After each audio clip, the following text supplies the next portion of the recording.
যেদিন ফাইমার লাশ পাওয়া যায় সকাল, এই দিনের পর থাকি আমরা বিভিন্ন ধরনের কর্মসূচি দিলাম যুব সমাজে লইয়া, যার কারণে আমরা এই লাশের সঠিক তথ্য, সঠিক আসামি এবং সঠিক বিচার পাই।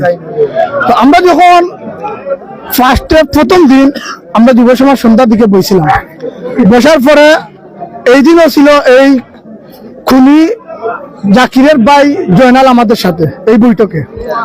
পরের দিন যখন আমরা বড় কর্মসূচি এবং জনসভা ডাকি, তখন এই দিনও ছিল এই জয়নাল আমাদের সাথে। এবং এর পরের দিন যখন আমরা আবার বৈঠকে গেছে কালকে বসি, তখন আমি বলছিলাম যে আমরা এটা এই কমিটি করি, গোয়েন্দা কমিটি আমরা 10 জন দিয়ে, যাতে এটা সিক্রেট থাকে। আর এই যে বাড়ির 3টা বাড়ি আছে, এই যে ফাইমার যে বাড়ি সহ এই যে 3টা বাড়ি আছে, এই 3টা বাড়ির মধ্যে আমরা যাতে কোনো ধরনের কোনো মানুষকে আমরা এই কমিটির মধ্যে রাখবো না তদন্ত করার জন্য। তখন এই জয়নাল আমাদের উপরে মানে খুব একটা চেহারা কালো করছিল। কালো করার কারণ হচ্ছে, তখন আমি আবার বলছি যে আমরা এই 10 জন কমিটি করার জন্য, তদন্ত কমিটি, আর বাকি যে সদস্য আছে আমাদের 70 জন সদস্য, ওরা থাকবে আমাদের ফাউন্ডেশন, যে ফাউন্ডেশন ফাইমার জন্য করা হবে, টাকা তোলা হবে, বিভিন্ন মামলা লড়ে যাওয়ার জন্য, বিভিন্ন কর্মসূচি দেওয়ার জন্য, বিভিন্ন ব্যানার বানানোর জন্য, এইগুলা ফাউন্ডেশন করা হবে। এই ফাউন্ডেশন সবাই থাকবে, এটা উন্মুক্ত সবার জন্য, যে কেউ ইচ্ছাকৃত ভাবে অ্যাড হতে পারবে। তারপরে আজকে এই ওসি হাবিব স্যার ছিলেন ঢাকায়। উনি যখন ঢাকায় ছিলেন, ঢাকা থেকে আসার পরে উনি সাথে সাথেই মানে তদন্ত নামছে সবাইকে নিয়ে, ওসি এবং এসি স্যারকে নিয়ে। পরে উনি একজনকে শনাক্ত করেছিল, মানে সন্দেহজনক একজনকে নিয়েছিল, বাউসি তারেককে নিয়ে ওর কাছ থেকে অনেক কিছু জিজ্ঞাসাবাদ করে ওর কাছ থেকে বাড়ি হয়েছে। পরে যখন ওই ওসি হাবিব স্যার বললেন যে রায়হান তুমিও আমাকে একটু হেল্প করো এবং তোমাদের যুব সমাজকে নিয়ে ইয়ে করবে। পরে আমি এবং আনসার ভাই, আমার বড় ভাই একজন, আমরা ওইদিকে বাড়িতে গেলাম, দেখলাম যে এই লাশটা, এই যে বাড়ি, এই বাড়ির কাছ থেকে এইখানে নিয়ে আসা ইম্পসিবল, কারণ 3টা বাড়ি ক্রস করে এখানে আনতে হবে। পরে আমরা যখন এই বাড়িতে ঢুকলাম, ঢুকার পরে এই যে সামনে আপনারা দেখছেন একটা গরুঘর, গোয়ালঘর আছে, এইখানে অনেক গুফর আছে। যখন লাশের পোস্টমর্টম করা, তখন বলছিল যে ডক্টর এখানে ওই মেয়েটাকে এই গুফরে রাখছে, গুফরের এবং চেনার গন্ধ করতেছে গোয়ালঘরে। তখন আমরা এইখানে ঢুকার পরে দেখি যে ওর ভাই প্রথম দিন বলছিল যে এখানে কোনো তাদের এই গরুঘর নাই, গোয়ালঘর নাই, গুফর নাই। পরে আজকে আমরা তদন্ত করার পরে দেখি যে এখানে গরুঘর আছে, গোয়ালঘর আছে, সবকিছু আছে। এবং পরে স্যারকেও বলছিলাম, স্যার তারাও বলছে যে এটা দেখছে। তখন আমরা অনুমান আনলাম যে এই যে জয়নালটা টার্গেট করি, অনুমান আনলাম যে আমরা ভাবছিলাম যে জয়নাল হইতে পারে। এই জোর জন্য বিভিন্ন ফেক আইডি দিয়ে এই জয়নাল বিভিন্ন জনকে টার্গেট করে, মানে যাতে ফাঁসানোর চেষ্টা করছে এই মামলার আসামি অন্য কাউকে দেওয়া যায় কিনা, মানে অন্যদিকে মুরগানির জন্য জয়নাল কাজ করেছে। কিন্তু শেষ পর্যন্ত যখন দেখছে যে ওসি স্যার বিভিন্ন টিম নিয়ে মানে উনি বিভিন্ন সত্যভাবে এই তদন্ত করতেছেন, তখন জয়নাল দেখছে যে আর পারবে না। আমরা যখন আজকে এই 10টার দিকে মিটিং এ ছিলাম, না 10টার দিকে আমরা মিটিং শেষে 10টার দিকে আমরা যখন এই মিটিং এ ছিলাম আমরা যুব সমাজকে নিয়ে, ওই সময় জয়নাল মানে কি জানি বলছিল এই আহাদকে যে আমি এখান থেকে চলে যাচ্ছি, আমার একটু ইয়ে হচ্ছে। পরে এই জয়নাল কিন্তু এই জালালাবাদ থানার একজন স্যারকে সবকিছু তদন্ত দিচ্ছে এবং ইচ্ছাকৃত ভাবে সে বুঝতে পারছে যদি ধরা পড়ে ওর ভাই, তাহলে ও এখান থেকে যেতে পারবে না, সুস্থ অবস্থা ওকে মেরে ফেলবে এবং ওর ফ্যামিলিও ধ্বংস হবে। এই জন্য সে বুঝতে পারছে যে যদি আমি আমার ভাইকে ইচ্ছাকৃত ভাবে না দেই প্রশাসনের কাছে, তাহলে কিন্তু এলাকাবাসীর কাছে ধরা পড়বো এবং আমার ফ্যামিলি সহ, আমার ভাই সহ, আমি সহ সবাই কিন্তু বাঁচতে পারবো না। এই শেষ পর্যন্ত এই তথ্য ছিল আমাদের কাছে। আচ্ছা, আপনারা যে ফাইমা হত্যার যে কাকে কাকে দায়ী করছেন, ফাইমা হত্যার কাকে কাকে দায়ী করছি সেটা এখন বলতে পারবো না, কারণ আমাদের সন্দেহ ছিল অনেক, একজনকে তো সন্দেহ করলে হবে না, সেই প্রশাসনেরও সন্দেহ ছিল অনেক। কিন্তু আমাদের এইটা টার্গেট ছিল যে এই 2-3 বাড়ির মধ্যেই আসামি ছিল, এইটা আমরা এটাই আমরা এই আমাদের টার্গেট ছিল, এই 2-3 বাড়ির মধ্যে আসামি ছিল, এইটা আমাদের টার্গেট ছিল। এবং এটা প্রশাসনের ওনার নাম হচ্ছে জাকির, এই বাড়ি ওই যে ওনার চাচা হয়।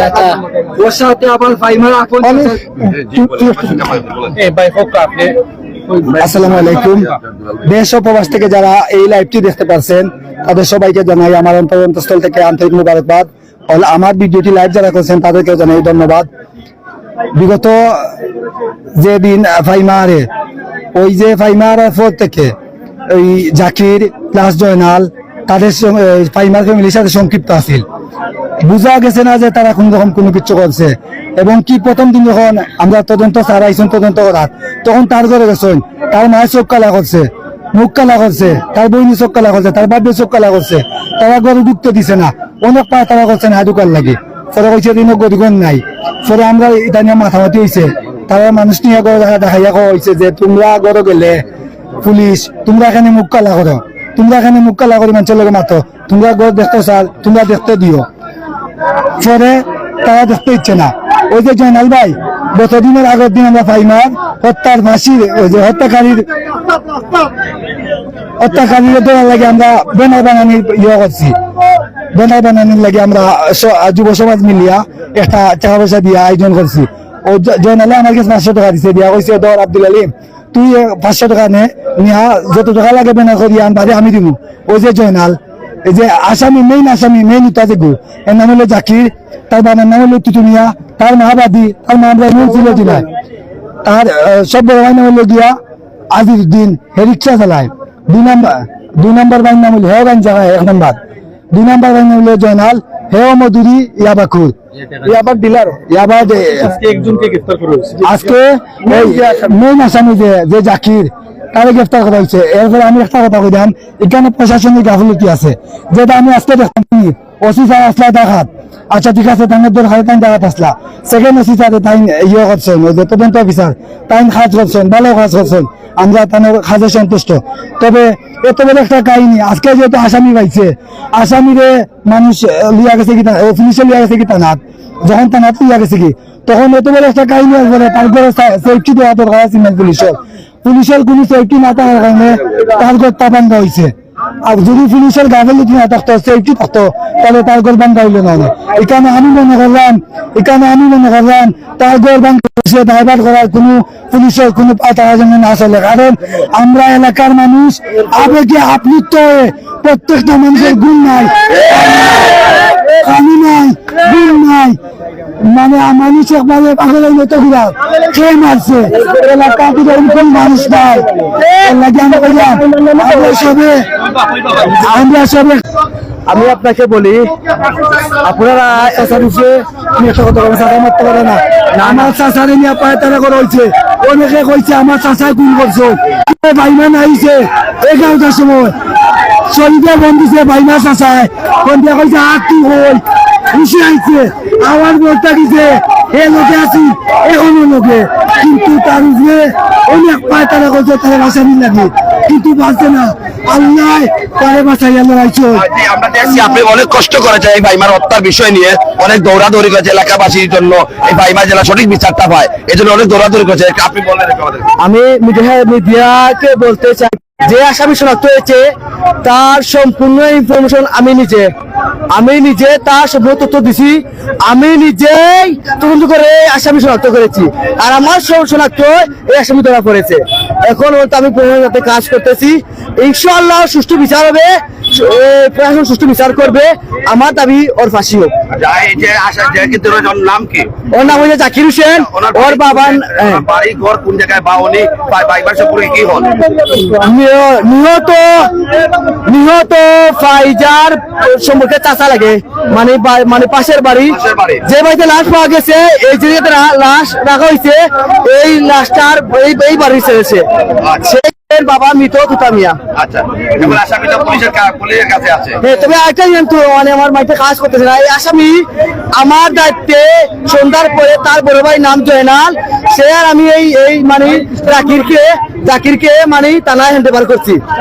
প্রথমত থানাকে মানে পুরা শিওর হয়ে নাই, সন্ধ্যা থানায় নিয়েছে আর আমরা হ্যান্ডওভার করে থানায় দিয়েছি, তখন থানায় কিভাবে জিজ্ঞাসাবাদ করেছে মানে বলেছে যে হ্যাঁ পরে সে স্বীকার করেছে ভাইমা হত্যাকাণ্ডে জড়িত, তার দ্বারা হত্যা করা হয়েছে, এটুকু বলতে পারবো, এখনো বলা বিষয় আমাদের সম্ভব না। আসলে আমরা যার ব্যক্তিগত কথা হইলাম তাই কিন্তু এই ভাইমার হত্যার বিষয় নিয়ে বা এই এলাকাবাসীরা খুবই তারা আনন্দিত, কারণ এই এলাকাবাসী অনেক কষ্ট করতো, তারা চাইছে যে ভাইমারের যে মারছন তারা যেন তার জন্য শাস্তি হয় এবং ভাইমার পরিবারটা যেমন বা এলাকাবাসীর জন্য তারা শান্তি পায়, ওই হিসাবে কিন্তু আস্থা। তো আসলে এই মুহূর্তে আমরা একটু মারতে পারলাম। আমরা এতটুকু বলতে চাই, আমরা জনগণ সব আমরা এখন একত্রিত হয়েছি এই শিশু বাচ্চার আমরা সুস্থ বিচার চাই, ওর ফাঁসি হইলে আমরা অনেক খুশি হইব। আমরা আর যেন এই কোনো শিশুর এই প্রাণের জন্য ধন্যবাদ। আসসালামু আলাইকুম। আসলে আমরা একটু সামনে যাই, একটু ভাই একটু দেখি, আমরা একটু দেখি ভাই, একটু দেখি।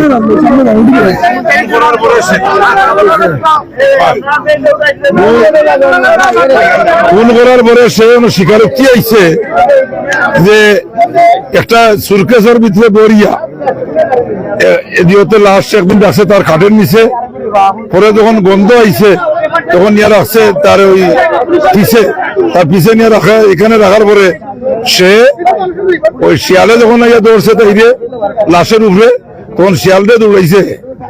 খুব ঠান্ডা মাথায় এই খুন করার পরে এখানে অন্য লাশটা রাখছে এবং সাথে এই লাশটা খুঁজাখুঁজি তো সব সময় আসিল এই গ্রামের মানুষের সাথে।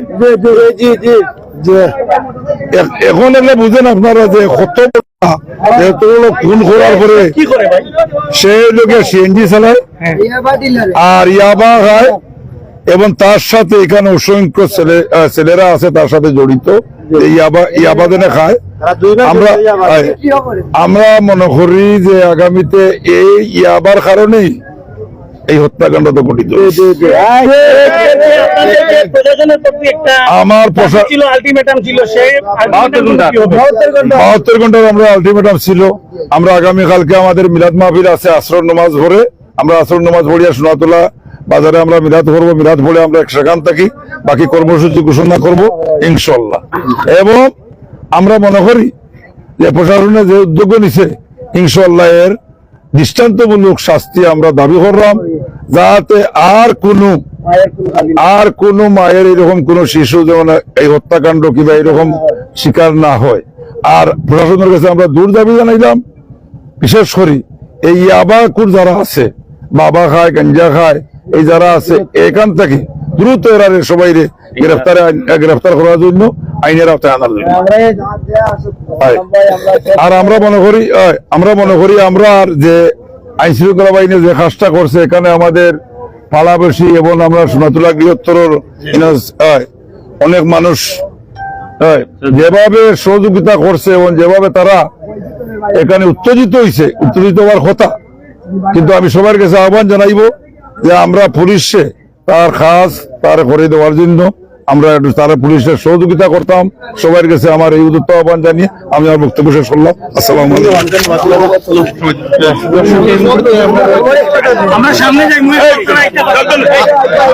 আমার ওই লোক একটা দাবি, ফাইমার লাগি বাড়িকে নামে লিখে দেওয়া হইতো, ফাইমার নামে সারা বাড়ি লিখে দেওয়া হইতো।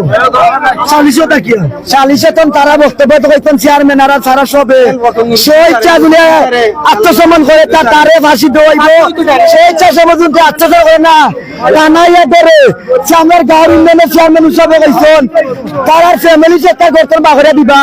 আর আমার একটা এই লাগে আপনারা গেছে আপনার একটা আমার কথা এই লাগে বাড়ি খানটা তার নামে লিখে দিতে রাখি।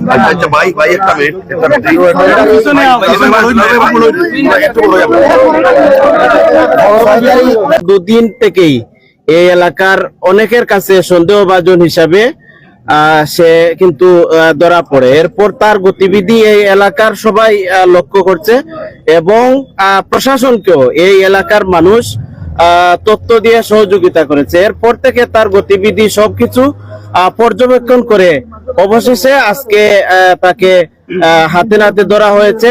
এখানে সহযোগিতা করেছে, এলাকাবাসীও সহযোগিতা করেছে কৌশলে তাকে আটকের পর।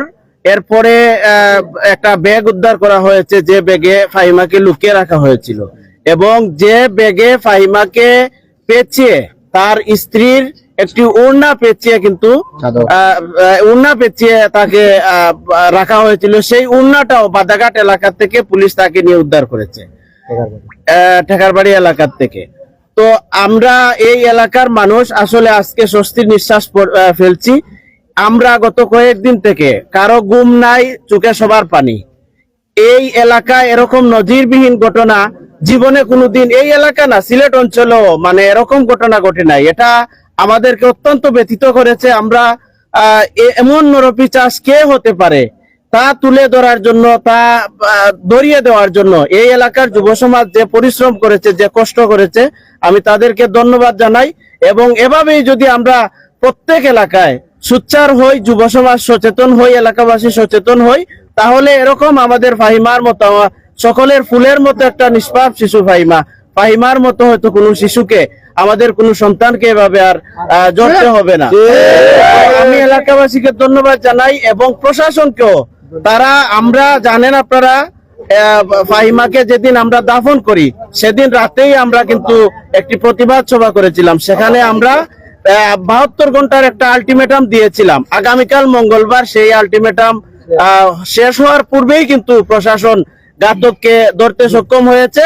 তার জন্য আমরা প্রশাসনের কাছে কৃতজ্ঞতা জানাই এবং প্রশাসনের কাছে আমাদের এই দাবি যে কোনোভাবেই যেন ফাঁক করে এই জাকির বের হতে না পারে, তার সর্বোচ্চ ফাঁসি যতদিন না হবে সেই কাজটুকু প্রশাসন সুচারুভাবে যেন দায়িত্ব পালন করে যান এবং আমরাও ফাঁসি না হওয়া পর্যন্ত আমাদের আন্দোলন বা আমরা ফাঁসি পর্যন্ত নিয়ে যেতে আমরা সর্বোচ্চ চেষ্টা করব। আমরা একটু পিছনে, আপনার পিছনে একটা বাইক একটু সামনে আসা বলছি, একটু তার কাছে দিন না মাইক্রোফোনটা। আমরা একটু জানার চেষ্টা করি আপনার কাছ থেকে। আমরা গত যেদিন ফাহিমাকে দাফন করা হয়, সম্ভবত ওই দিনই রাত্রে মিটিং হয়েছিল নাকি?